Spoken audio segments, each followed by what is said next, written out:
Bueno, vamos el día de hoy a abordar ese tercer grado de la caridad que había quedado pendiente la ocasión anterior.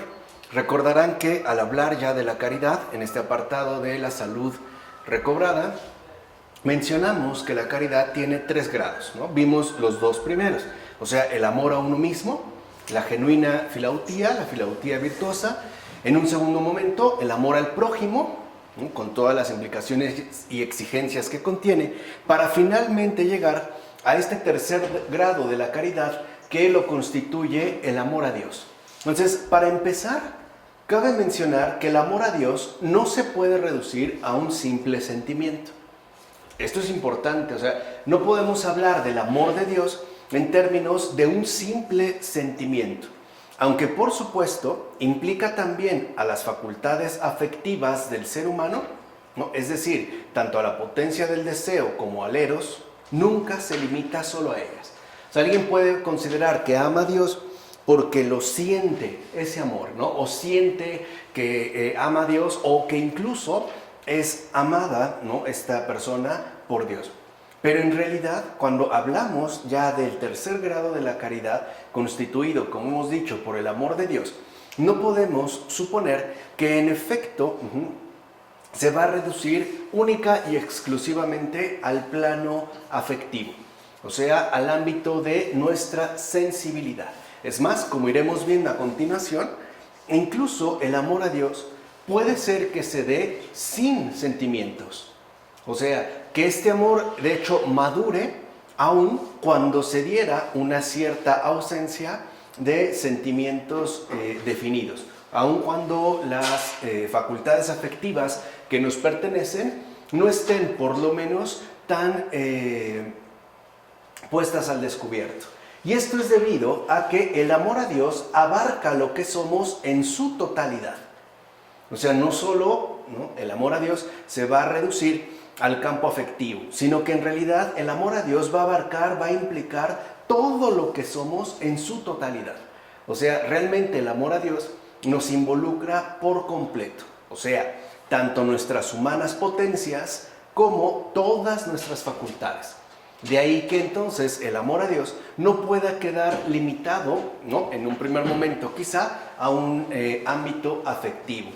Cristo mismo, en efecto, lo dice claramente: amarás al Señor tu Dios con todo tu corazón, con toda tu alma, con toda tu mente y con todas tus fuerzas, ¿no? Lo menciona en Marcos, capítulo 12, versículo 19. Es decir, con todo lo que eres. Y ahí está el punto. El amor a Dios se da con todo lo que somos. Con todo. Todo va a quedar pues ahí involucrado. Así pues, el propio Cristo es quien nos enseña que el amor de Dios consiste en el cumplimiento de sus mandamientos. Por ejemplo, en Juan: si me amáis, guardaréis mis mandamientos. El que acepta mis mandamientos y los pone en práctica, ese me ama de verdad. El que me ama, guardará mi palabra. Permaneced en mi amor, pero solo permaneceréis en mi amor si guardáis mis mandamientos. Lo mismo que yo he guardado los mandamientos de mi Padre y permanezco en su amor, ¿no? O sea, son palabras del propio Jesús. En consecuencia, el amor de Dios consiste en practicar todos los mandamientos sin excepción. Y, evidentemente, para que podamos practicar, o sea, poner en práctica, ¿no?, vivir todos los mandamientos sin excepción, ¿no?, necesitamos involucrarnos por completo. Involucran, pues, ¿no?, la práctica de los mandamientos, todo lo que somos. Pero, en primer lugar, ¿no?, implica sobre todo practicar el amar al prójimo sin ninguna excepción, que es lo que nosotros habíamos mencionado la ocasión anterior. Este es de hecho el segundo mandamiento más grande después de amar a Dios. Recuerden que el amor a Dios y el amor al prójimo son inseparables, aunque hay grados que los definen de manera particular. O sea, en primer lugar va el amor a Dios, pero en segundo lugar, y de manera recíproca, va el amor al prójimo. Entonces, dentro de la práctica de los mandamientos, el amor a Dios exige que se realice el amor al prójimo sin ningún tipo de excepción, ¿no?, sin ningún tipo, pues, de merma. Así podemos decir, en términos generales, que siempre de lo primero, o sea, del amor a Dios, habrá que ir a lo segundo, o sea, al amor al prójimo. Al menos dentro digamos, de esta presentación que estamos aquí exhibiendo. Y así como el amor al prójimo, a su vez, no se puede separar del amor a Dios, y para ser verdadero lo presupone, porque es lo primero, así también el amor a Dios presupone el amor al prójimo y es inseparable de él. De hecho, nadie puede amar a Dios sin amar al prójimo. Ya sabemos que eso es algo que en efecto también dice Juan, ¿no? Lo veremos adelante. A final de cuentas, el amor al prójimo aparece como la real consecuencia y el pleno cumplimiento del amor a Dios. Es lo que hace rato yo les comenté. Si uno se toma en serio lo primero, o sea, el amor a Dios, y lo asume, o sea, si realmente uno se adentra por completo en el amor a Dios, entonces la consecuencia inmediata de este compromiso definido con lo primero será el amor al prójimo. Es decir, aparecerá el amor al prójimo, como una consecuencia real del amor a Dios.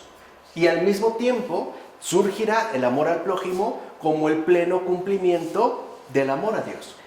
Es pues el amor al prójimo el verdadero fruto que brotará del amor a Dios. Y el amor a Dios, de hecho, se va a realizar siempre en relación al amor al prójimo. De ahí pues que sea su cumplimiento. En efecto, como leemos en la primera carta del presbítero Juan, ¿no? Capítulo 4, versículos 20-21. Si alguno dice, yo amo a Dios y odia a su hermano, es un mentiroso. Pues quien no ama a su hermano, a quien ve, no puede amar a Dios a quien no ve. Y nosotros hemos recibido de él este mandamiento, que el que ama a Dios, ame también a su hermano. Ahí está, digamos, ya esta vinculación inseparable. Dirá San Máximo el Confesor, quien ama a Dios, ama a cada ser humano como a sí mismo. Si lo ven, aquí en esta exposición resumida de San Máximo el Confesor, encontramos de hecho los 3 grados de la caridad. Quien ama a Dios, amará a cada ser humano como a sí mismo. Ahí está el tercer grado, el primero, el amor a Dios, después el amor al prójimo, y al final aparece el amor a uno mismo. Y esto es importante, porque al describir los grados de la caridad, hemos comenzado por lo básico.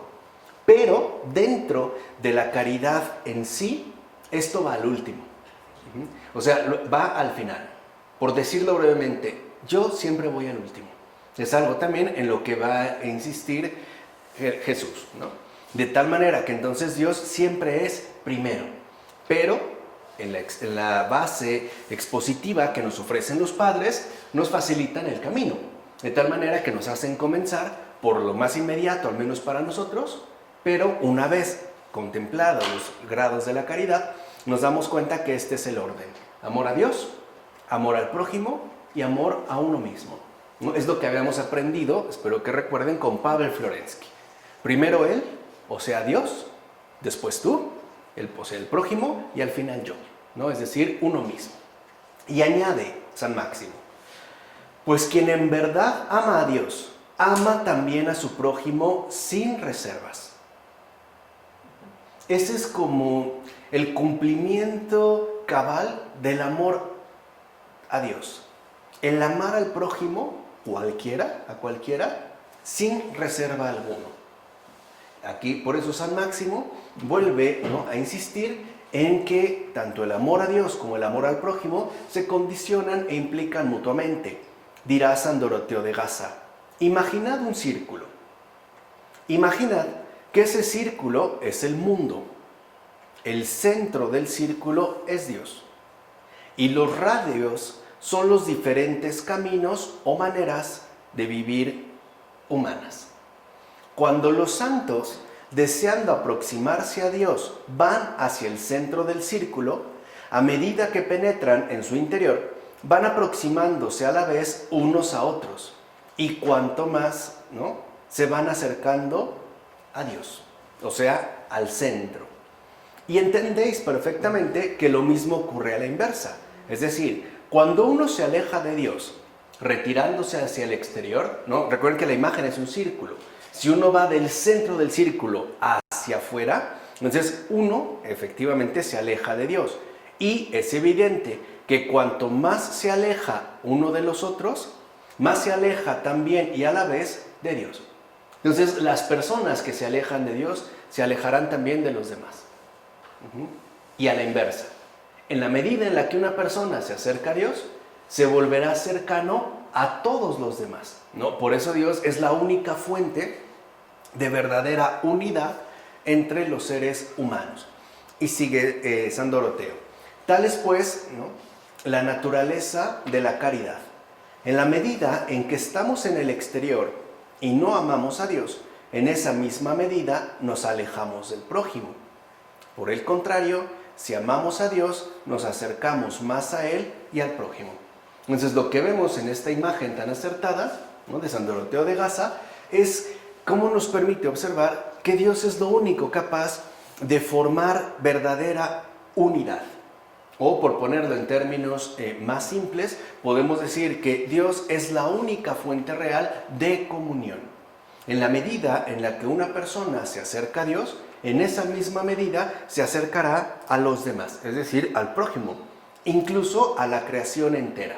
Por el contrario, cuando un ser humano decide apartarse de Dios, es decir, irse, ¿no?, hacia el exterior, en esa misma medida se va a alejar del prójimo, al grado de que no tendrá ningún escrúpulo en afectarle a dicho prójimo, ¿no? Ahora bien, como todas las pasiones son consecuencia del alejamiento de Dios para adherirse a sí mismo y al mundo, es evidente que la caridad, en tanto adhesión a Dios con todo lo que somos, no es posible más que en la medida en que el ser humano se purifica de sus pasiones y por tanto se desliga tanto de sí mismo como del mundo. Entonces aquí ya vemos dos elementos fundamentales. Primero, que la caridad también puede ser definida en estos términos: adhesión a Dios con todo lo que somos, con todo, no solo con una parte, sino una adhesión total a Dios. Y segundo, que para que en efecto alcancemos la caridad, se requiere de la purificación de las pasiones, o sea, de la terapéutica de las enfermedades espirituales, las cuales, ¿no?, nos conducen a quedar replegados tanto en nosotros mismos como en relación al mundo. De tal forma que en la caridad, en tanto adhesión a Dios con todo lo que somos, asimismo se va a ver expresado esta desvinculación tanto de uno mismo como de aquello que en efecto nos atrapa, es decir, del mundo. En consecuencia, el amor a Dios supone el rechazo de toda adhesión a cualquier tipo de mundanidad. O sea, el amor a Dios ya supone que nosotros hemos sido capaces de rechazar toda adhesión a cualquier tipo de mundanidad, incluida la mundanidad del sí mismo, ¿no?, donde, por medio de mil y un artilugios, el sí mismo pasa a conformarse como una especie de centro omniabarcante, ¿no?, rompiendo en efecto el orden fundamental que hemos mencionado anteriormente, es decir, primero Dios, después el prójimo y al último yo. Como afirma San Isaac de Nínive, no hay otro camino para el amor espiritual, es decir, para la caridad. No habría realmente otro, más que la renuncia a uno mismo y a cualquier tipo de mundanidad, por pequeña que ésta sea.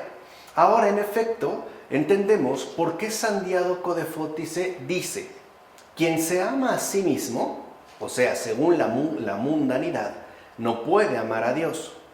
Y quien no se ama a sí mismo, según la mundanidad, ese ama a Dios. San Máximo dirá: no te ames a ti mismo y amarás a Dios.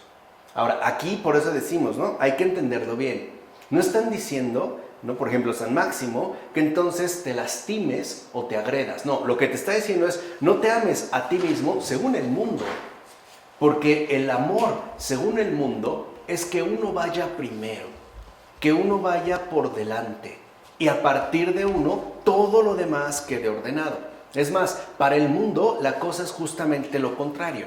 O sea, para el espíritu, ¿no? La cosa es clara. Primero Él, o sea Dios, después tú, el prójimo y al último yo.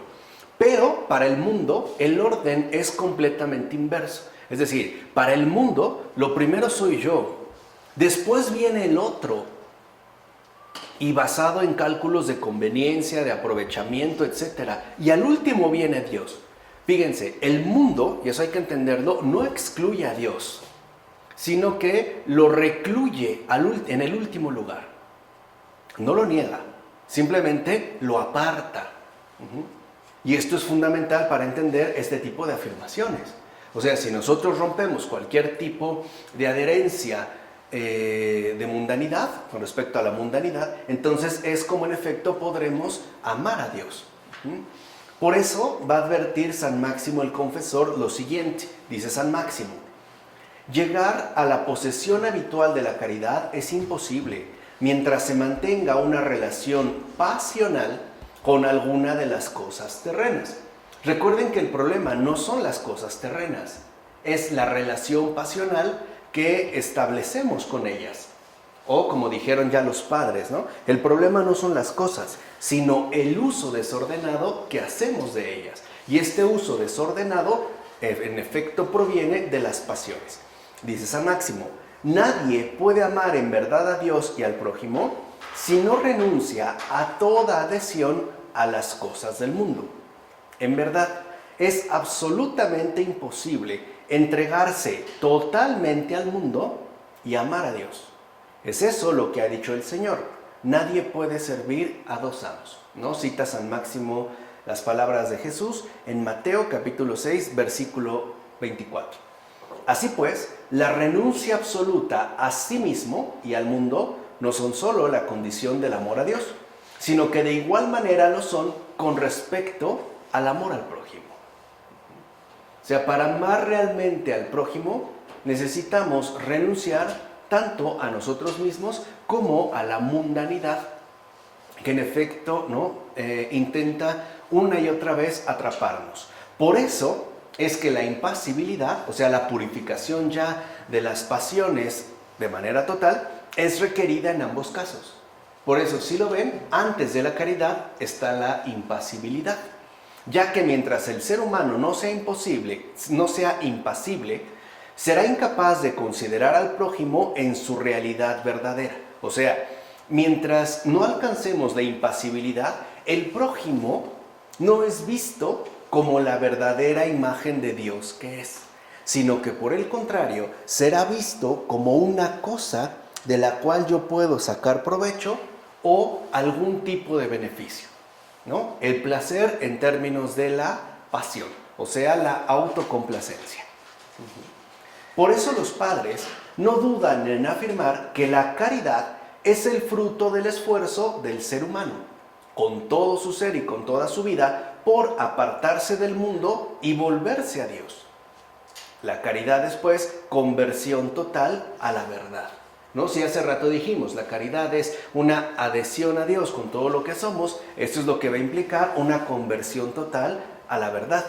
De hecho, el ser humano no es capaz de amar de verdad a Dios y al prójimo espontáneamente, sino gracias a un largo y laborioso trabajo.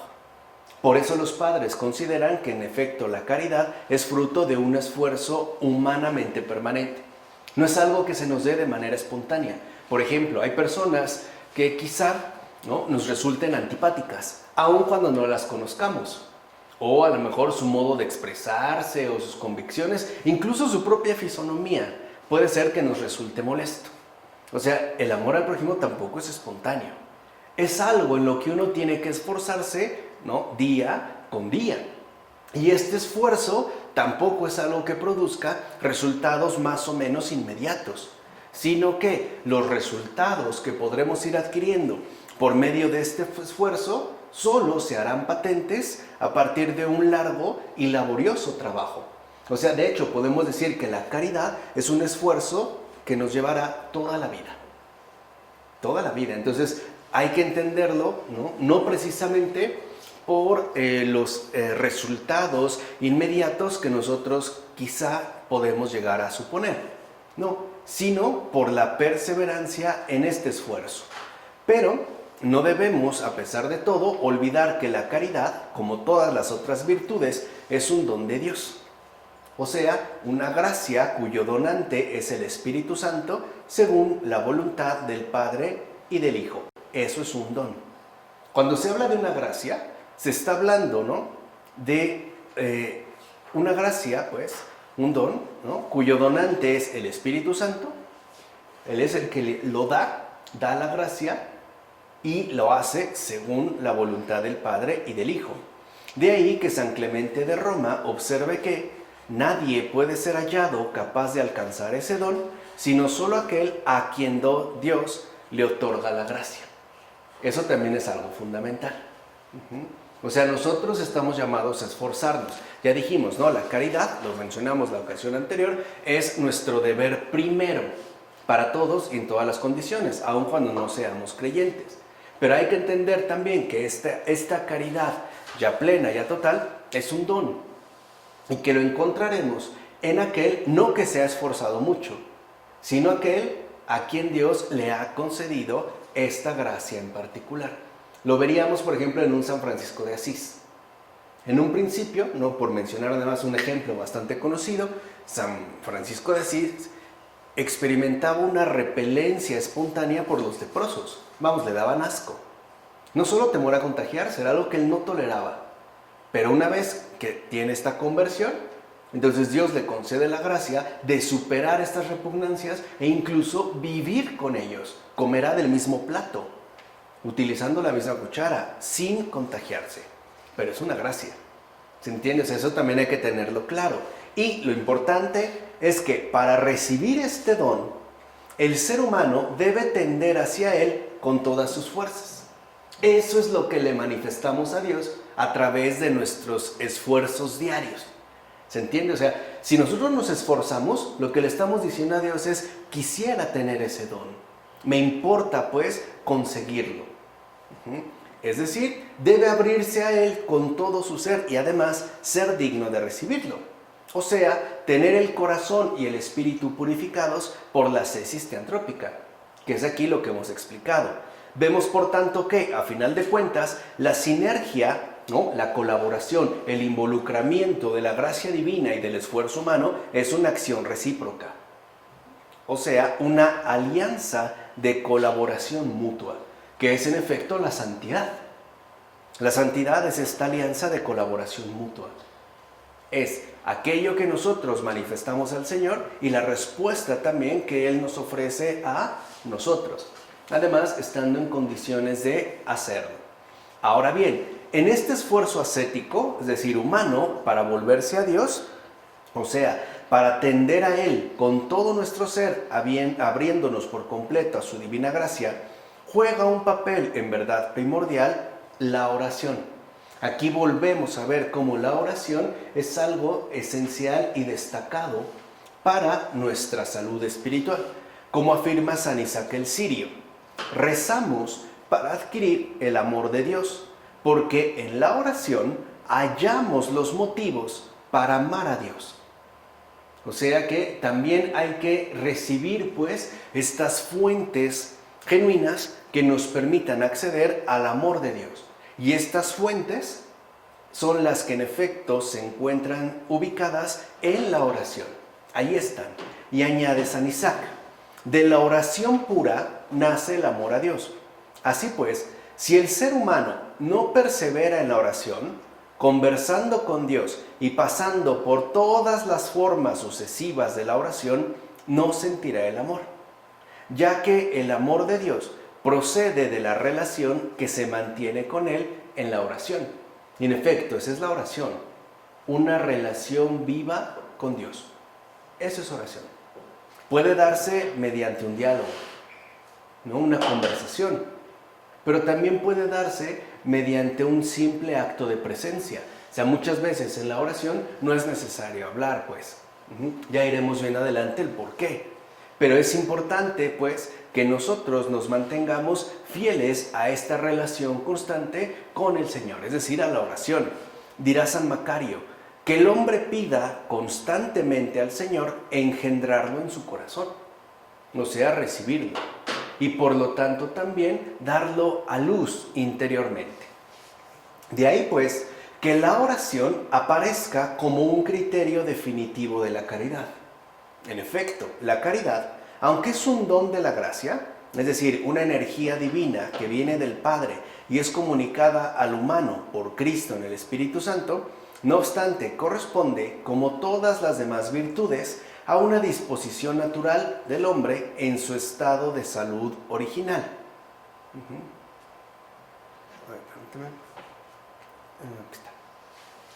Su salud original. Y aunque esta disposición fue pervertida por el pecado, aún permanece presente en el ser humano como potencialidad, en tanto constitutiva de la imagen de Dios, según la cual fue creado. O sea, a pesar de que esta disposición natural, ¿no?, de amor haya sido pervertida por el pecado, no se borró, se sigue conservando. Algunos han quedado, por ejemplo, sorprendidos justo de esta potencialidad que podría manifestarse aún en personas que no esperamos, ¿no?, que dieran unas muestras de caridad o de afecto. Por ejemplo, una vez que fueron vencidos los nazis, mucha gente judía quedó sorprendida de que los que eran verdugos en su horario de trabajo podían ser al mismo tiempo los padres más cariñosos de sus hijos por la noche. ¿Se entiende? O sea, aun cuando hicieran una labor realmente criminal, esta potencialidad no se eliminaba por completo, al menos en relación a sus hijos. Lo mismo pasaba con un escritor ruso, Alexander Kuprin, que escribió un libro llamado El estercolero.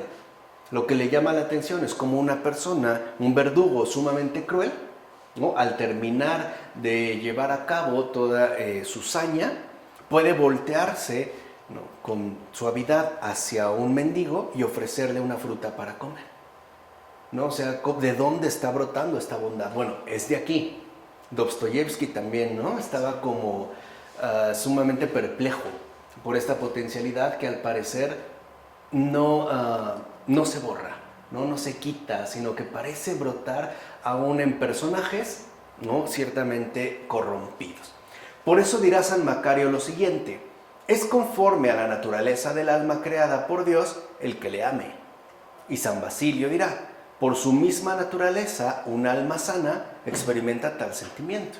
O sea, un alma sana experimenta amor. Ya dijimos en un primer momento, este amor a Dios. En todo caso, como Dios es amor, es lo que, ¿no?, leemos claramente en la primera carta de Juan, es normal que el ser humano, que de hecho ha sido creado a su imagen, sea portador de esa cualidad fundamental. Puede estar disminuida, incluso podemos decir que estaría más o menos quebrantada, pero no está extinguida. ¿Se entiende? O sea, esta cualidad fundamental, ¿no?, en el ser humano no está extinguida. Y esto es debido a que Dios es amor. Y nosotros sabemos que Él es nuestro creador, ¿no?, que nos ha creado a su imagen y semejanza. Dicho de otra manera, el amor es aquello que caracteriza al ser humano esencialmente. O sea, en lo más profundo de cada uno de nosotros, lo que hay es amor. Esa es nuestra cualidad fundamental. De ahí que San Juan Crisóstomo afirme lo siguiente: es ella, o sea, la caridad, la que hace que el ser humano sea en verdad humano. O sea, la humanidad de lo humano es la caridad. Y esta caridad, aun cuando esté, ¿no?, dañada por el pecado, insisto, no está extinguida. Por eso cualquier ser humano, aun en condiciones deplorables, puede dar muestras genuinas de esta cualidad fundamental que, por el simple hecho de ser humano, posee. O sea, aun cuando una persona sea enteramente malvada, ama, aun sea a sí mismo. Aun sea, digamos, de acuerdo al amor ordenado o desordenado, pero al final termina siendo una relación en el amor. Añade San Juan Crisóstomo: no os sorprendáis entonces que sea propio del ser humano ser caritativo, puesto que es lo propio del mismo Dios.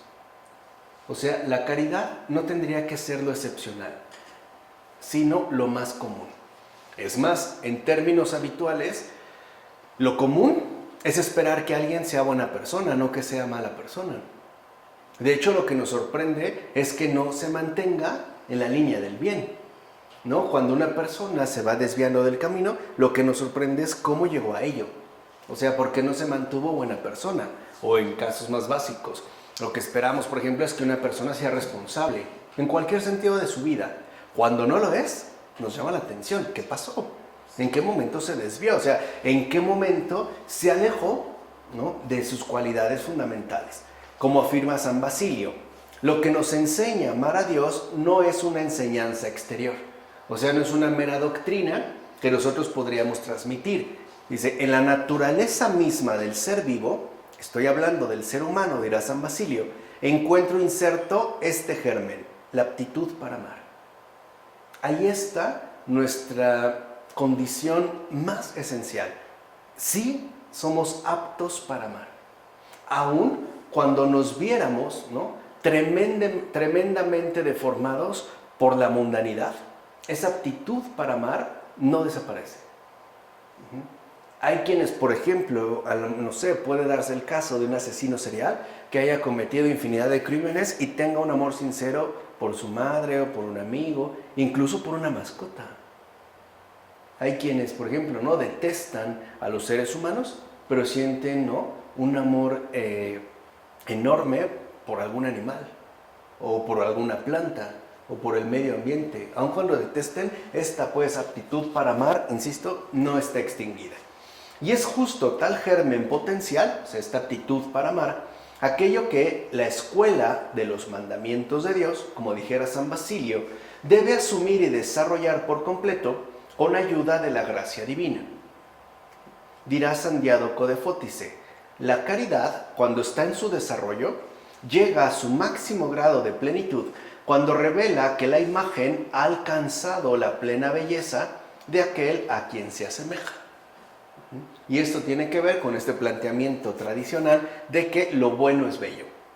¿Por qué? Porque se refleja, en efecto, la semejanza, o sea, hace patente la semejanza que también nos ha sido concedida.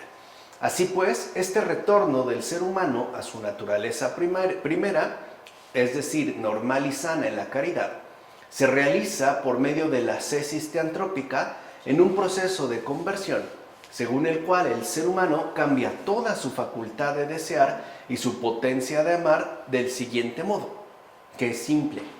Deja el mundo que lo había pervertido para quedar ahora revestido de su fin y normal original. O sea, se trataría de reinvestirse en él. Esa es justamente la conversión. Y habría que añadir que puesto que la caridad implica todo el ser del humano, ella resulta en verdad la conversión de todas y cada una de sus facultades y potencias. Entonces, lo único que verdaderamente nos transforma es la caridad. Las virtudes nos mejoran hasta cierto punto.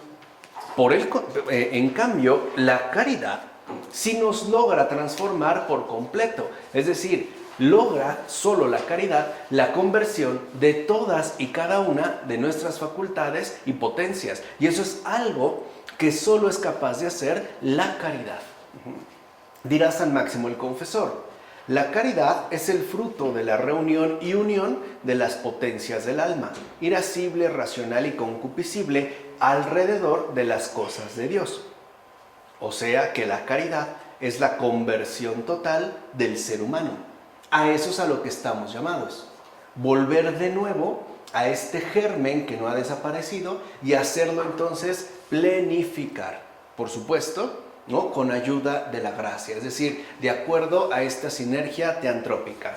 Y añade, era necesario que la razón, en lugar de ignorarla, se orientase hacia Dios por la búsqueda exclusiva del conocimiento. En el caso de esta facultad, que la concupiscible, por la sana filautía, dirigiera su deseo solo a Dios, y que la irascible, vacía ya de tiranía, emprendiera el combatir por Dios solo para que emergiera la caridad en el ser humano. Entonces, lo que vemos, ¿no?, en resumen, es que la caridad es la real curación espiritual del ser humano. O sea, toda la terapéutica de las enfermedades espirituales apuntan precisamente a la obtención de la caridad. En tanto, esta caridad es la real curación espiritual del ser humano. Pues la caridad, como hemos visto, implica al humano en todo su ser, ¿no? De ahí podemos decir entonces que por eso la caridad es el remedio principal de todas las pasiones del alma y de todos los pecados que las manifiestan. Entonces podemos decir de manera ya resumida que estar sano es amar. Esa es, digamos, nuestra salud. Además, es nuestra condición normal, nuestra verdadera condición original. Ciertamente, al frente de todas las pasiones de las que el ser humano es curado por la caridad, se halla la filautía, o sea, el amor de sí mismo, ¿no? Este desorden que de hecho es su absoluto contrario.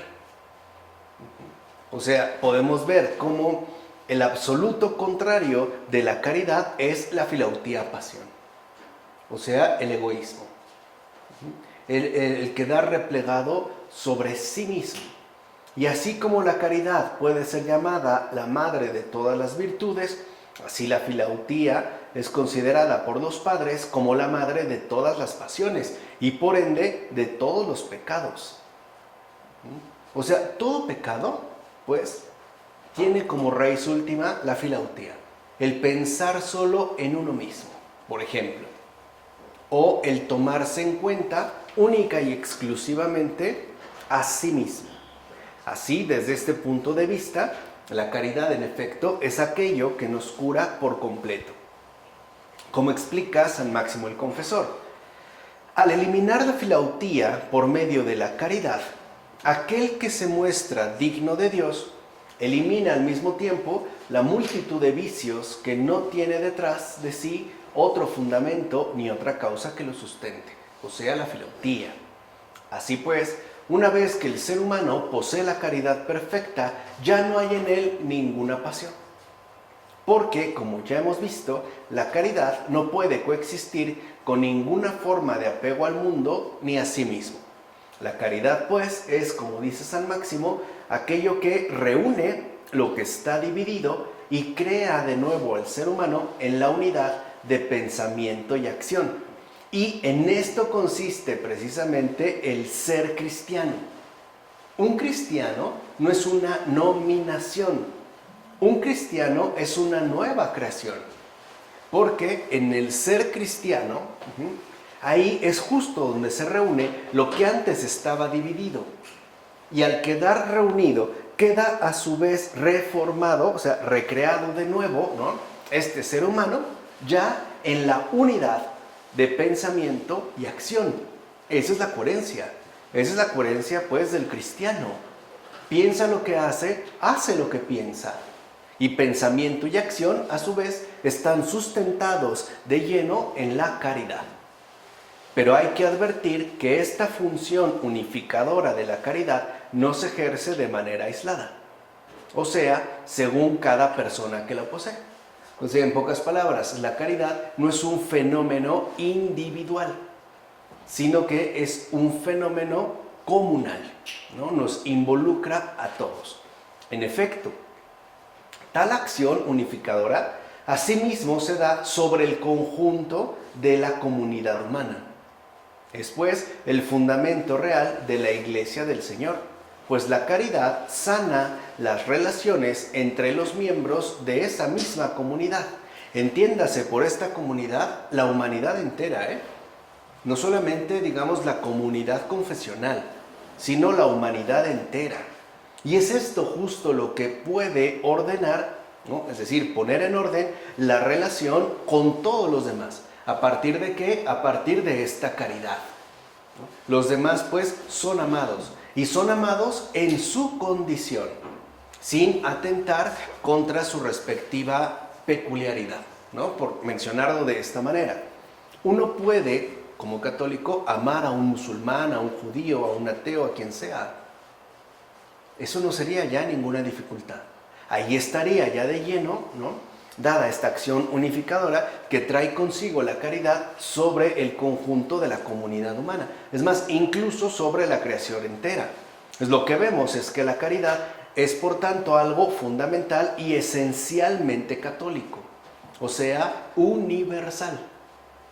La verdadera caridad, como hemos visto, no hace omisiones, o sea, no deja a nadie fuera, sino que, por el contrario, tiene cabida para todos. Por eso es que mencionamos que la caridad es, por tanto, algo fundamental y esencialmente católico. Es, como lo dijimos hace un momento, el fundamento real de la Iglesia del Señor, dentro de este orden dado. En efecto, mientras que las pasiones, y en primer lugar la filautía, dividen la naturaleza humana y enfrentan a unos humanos con otros, destruyendo así en esa naturaleza y en cada uno de sus miembros, ¿no?, naturaleza solidaria de unos con otros, la armonía querida por Dios, la caridad acaba con todas las disputas, querellas, discordias, disensiones, rivalidades, celos, envidias, enemistades, violencias y agresiones, y restablece esta armonía querida por Dios, o sea, Iglesia, acompañándola además de una paz verdadera y profunda. Entonces, dos factores fundamentales. ¿Qué es aquello que el mundo contemporáneo más carece, en particular en el ámbito doméstico? Caridad. ¿Qué falta entonces en las familias? Caridad. Ahí es donde, ¿no?, entra la verdadera formación de los hijos. O sea, el elemento prioritario a inculcar en un pequeño, en una pequeña, es la caridad. La caridad como la hemos definido. O sea, no un sentimiento selectivo y exclusivo. No, sino el capaz de darse a sí mismo en bien de los demás. Por eso también los niños necesitan aprender a amar. ¿Se entiende? Lo que les dije, no es algo espontáneo, lo vemos entre hermanos, ¿no? O sea, aunque son hermanos, parece que son verdaderos enemigos, dispuestos a destruirse a la menor provocación. No es espontáneo. Se requiere pues de un esfuerzo constante y permanente. Pero lo que es cierto es que cuando uno se empeña en ello, Dios en efecto nos otorga esta gracia. ¿Se entiende? O sea, y no hay que entenderlo ya como una familia perfecta, no, sino como una familia real que en efecto ha sido capaz de restablecer esta armonía querida por Dios. Por eso se hablaba también de iglesia doméstica. Cuando se habla de la familia, se habla de esta iglesia doméstica, que ha logrado superar todo aquello que brota, en pocas palabras, de la filautía pasión, o sea, del amor a uno mismo, ¿no? Como escribe San Máximo, la caridad une a aquellos que aman con Dios, es decir, a los unos con los otros. Y añade, unificar por la verdadera fe y el amor espiritual a aquellos que el vicio ha arrojado en múltiples divisiones. Ese es el designio de la providencia divina, o sea, de la Iglesia. Aquí es donde, ¿no?, se ha dado paso a la Iglesia. Este acto de reunificación como designio de esta providencia divina. Es ir más allá de las divisiones. En pocas palabras, ¿por qué una persona puede generar tantas violencias, tantas agresiones? Porque lo hace a partir de sí mismo, ¿no? Cuando alguien dice, ¿por qué él sí y yo no? O sea, el problema no es el otro, el problema es que él no está satisfecho en sí. O sea, hace de su yo una imposición tiránica. ¿Cuál es el resultado? Conflicto. Conflicto, ¿no? Ahí lo que vemos, en pocas palabras, es un choque frontal de egos, de este yo absolutizado que va a ser fuente de enormes catástrofes, tanto a nivel doméstico como a nivel social. Entonces, el designio de Dios es pues acabar con aquella insana preocupación por afirmar la propia individualidad, la cual es fuente de toda división entre unos y otros, para dar pie a esa simplicidad de identidad por medio de la cual uno ya no posee nada que lo distinga de aquello que de hecho es común a todos. O sea, en pocas palabras, ¿qué encontramos aquí? Que la modernidad, justo lo que ha hecho en tanto mundanidad, es lo contrario al designio de Dios. Porque la modernidad se ha empeñado, ¿no?, y se sigue empeñando todavía por afirmar la propia individualidad, o sea, por la autoafirmación. Que si tú te sientes bien, lo demás no te importe, sea lo que sea. ¿Qué trae eso consigo? Pues una fuente de división terrible entre unos y otros. Y después nos piden que seamos solidarios ante situaciones muy particulares. ¿Bajo qué principios? ¿Bajo qué fundamentos? Este es en un primer momento. Y ya vemos que en efecto, ¿no?, la individualidad trata de romper por completo con aquello que es común a todos, no alcanzar esta simplicidad de identidad, que es la tergiversación del comunismo en términos materialistas. O sea, la realidad plena, es decir, espiritual de lo que estamos exponiendo del designio de Dios, el comunismo lo tergiversa tratando de aplicarlo en términos estrictamente materialistas. Por ejemplo, mediante la eliminación de las clases sociales, que las ve como pugnas. Acaba con las clases sociales. ¿Y qué? ¿Se acabaron los conflictos? No. O sea, ya por eso, ¿no?, ¿todos somos buenos? No. ¿Es el dinero realmente, ¿no?, el que nos corrompe? No. Eso no es lo que nos corrompe. Lo que realmente nos corrompe es la lejanía de Dios en la propia vida. O sea, ir en contra de su respectivo designio, ¿no? Ahí es cuando hace ya tiempo yo lo comenté, que me parece mucho más profundo un Balzac que un Marx. Marx, ¿no?, leyó a Balzac y lo admiraba, pero la razón es muy simple, porque Marx, por ejemplo, hace una lectura de los acontecimientos a partir de una óptica estrictamente materialista. Balzac, no, eso es Marx, Balzac no. Balzac comienza, en efecto, por la dimensión material, pero al final lo hace para darnos cuenta cómo esto, o esta dimensión, termina remitiendo a algo más profundo, o sea, a la dimensión espiritual de un ser humano.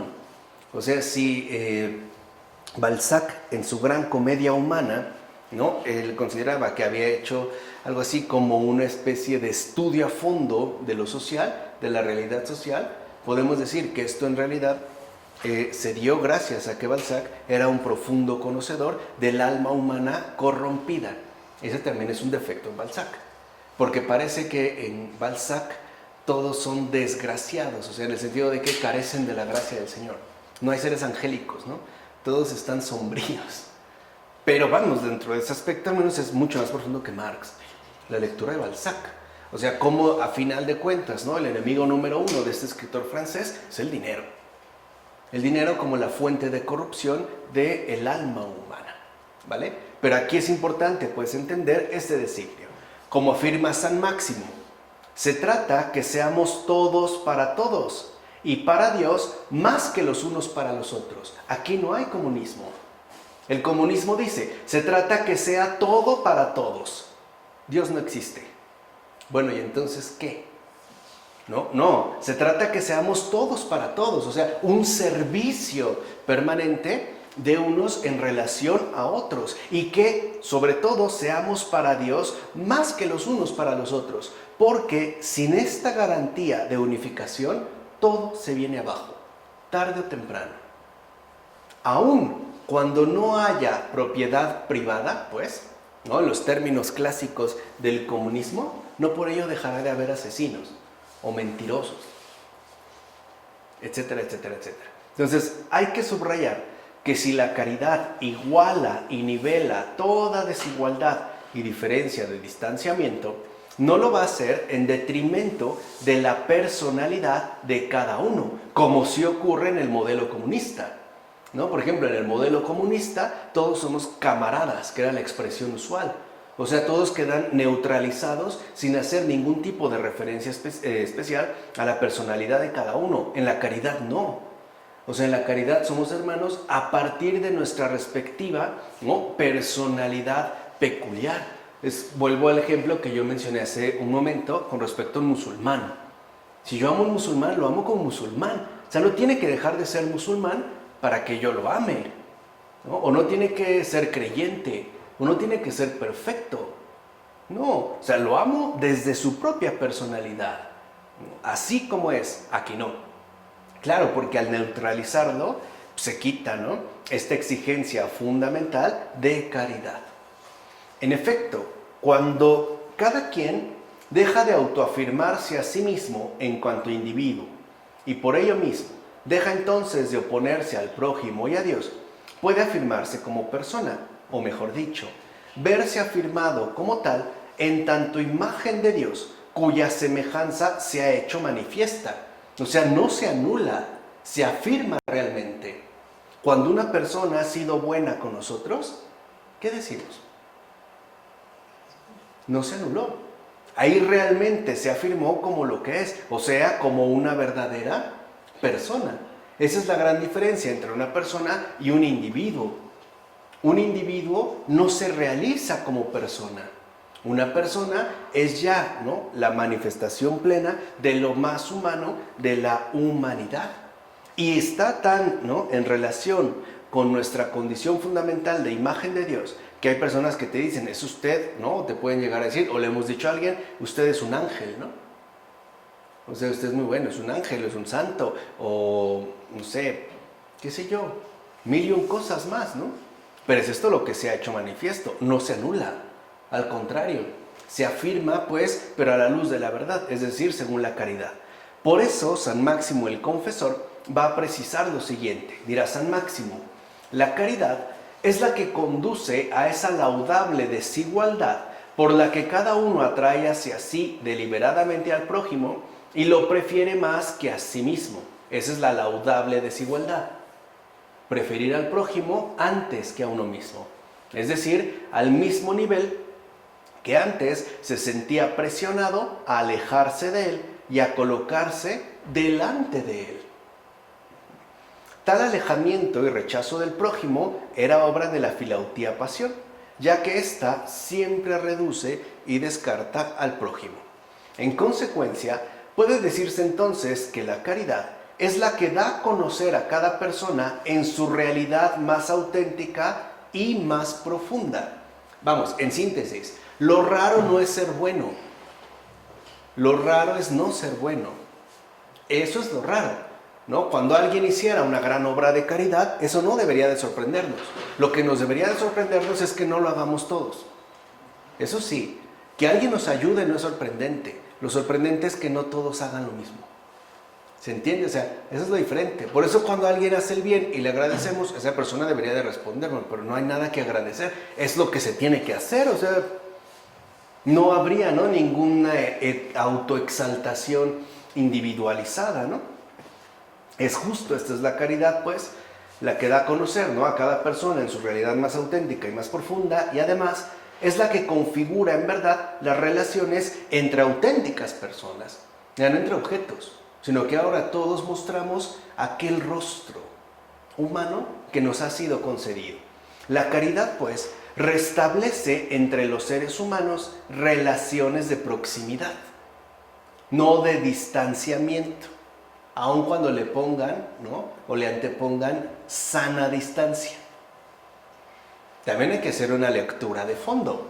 Claro, hay cosas importantes, pero también hay que entender las implicaciones que conlleva. Uno creo que no es ingenuo, y menos ahora que hablan de la nueva normalidad, ¿no?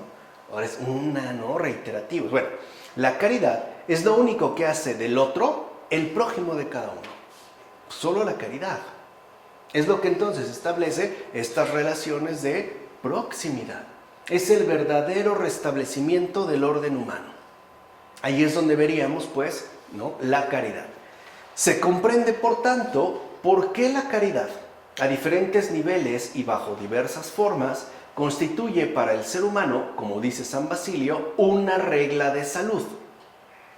La caridad es la verdadera medicina para la humanidad caída. Estamos hablando en términos espirituales. Aquí también sabemos que las medicinas, ¿no?, tienen un propósito también providencial. O sea, los médicos, ¿no?, también son una imagen muy viva del Señor. Aquí contamos con uno. Claro, o sea, también se ayudan a los cuerpos, ¿no?, que son inseparables, pues, de las almas. Pero de fondo, la verdadera regla de salud es la caridad. Como aconseja San Elías Éctico, aléjate de tu enfermedad usando medicinas eficaces, las medicinas del amor y de la compasión.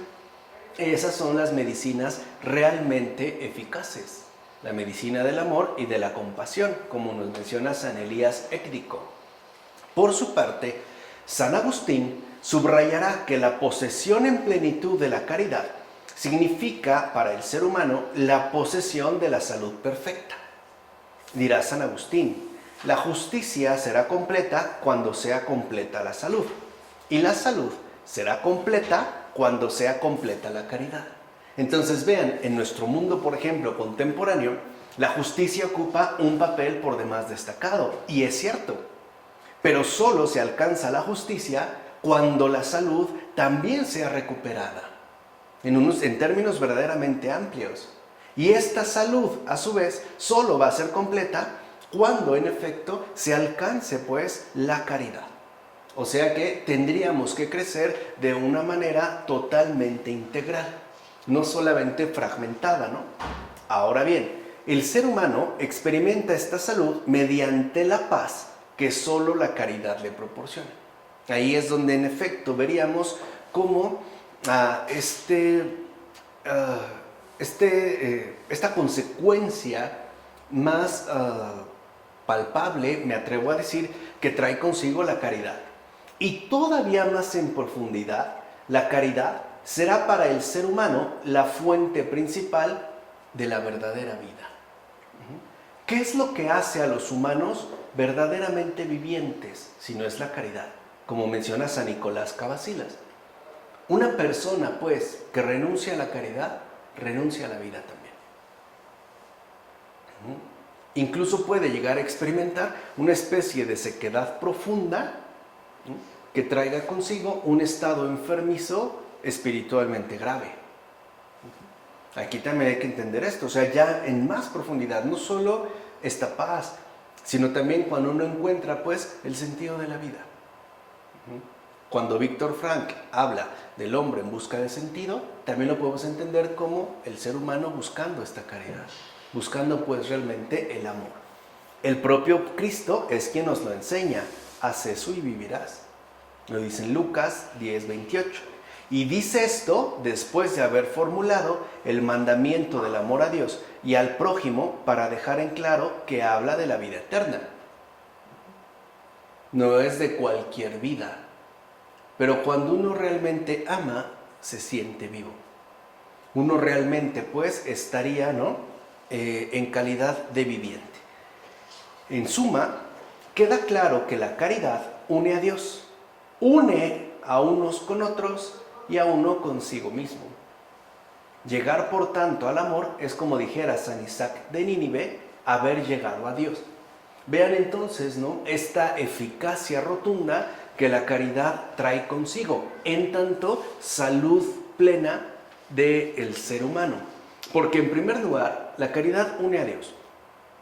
Eso es lo primero, esa es la base, ese es el centro. Acuérdense la imagen, que hace rato mencionamos del círculo. Además, es la caridad la que nos une a unos con otros. Y también la que nos une o nos reúne a nosotros con nosotros mismos. A uno consigo mismo. Hay veces que en uno mismo hay conflicto y hay rechazo. Por ejemplo, cuando no me acepto tal y como soy. O cuando no me gusto. O cuando incluso me reprocho, mil y un cosas a mí. Puede ser que alguien esté cercano a Dios, más o menos con los demás, pero distanciado consigo mismo. No habría pues ahí una reconciliación. Podrían cambiar los órdenes. Pero lo importante es que la caridad, en efecto, reúne todo por completo. Por eso San Gregorio de Nisa no duda en afirmar que amando a Dios nos convertimos de alguna manera en aquello que Él mismo es, o sea, en caridad. Dicho de otra forma, es la caridad la que deifica al ser humano, puesto que Dios es amor.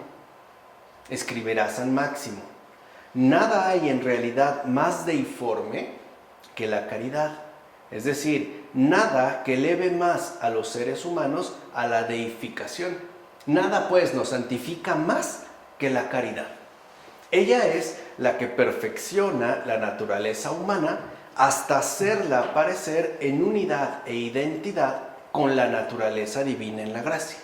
O sea, en síntesis, porque aquí vamos a llegar hasta hoy, para que la siguiente ocasión abordemos la cuestión del conocimiento, que es el último apartado ya que nos queda. La caridad une el alma a las virtudes mismas de Dios, como dice San Diádoco de Fótice. Así pues, si nosotros queremos acabar con toda enfermedad, tanto en nosotros mismos como en aquello que nos rodea, entonces deberemos concentrar todos nuestros esfuerzos en la caridad. Y en la caridad en sus 3 diferentes grados, que como aquí expusimos son el amor a uno mismo, el amor al prójimo y el amor a Dios. Siempre implicados, ¿no?, de manera conjunta. Y no perder de vista que el esfuerzo constante que debemos realizar se dará a través de la oración.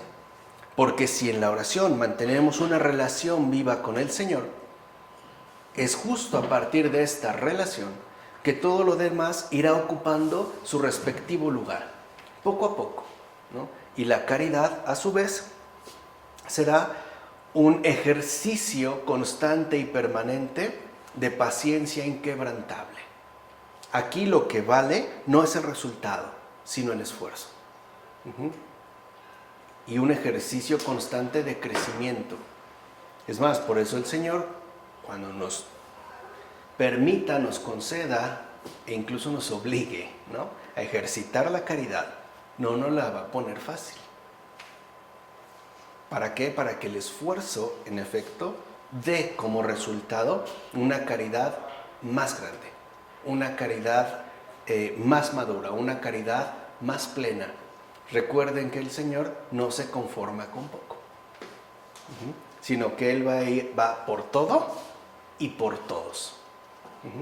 Así hagamos berrinche, así no nos guste, Él no se va a desatender de ninguno. ¿De acuerdo? Vamos a dejarlo hasta aquí. En nombre del Padre, del Hijo, del Espíritu Santo.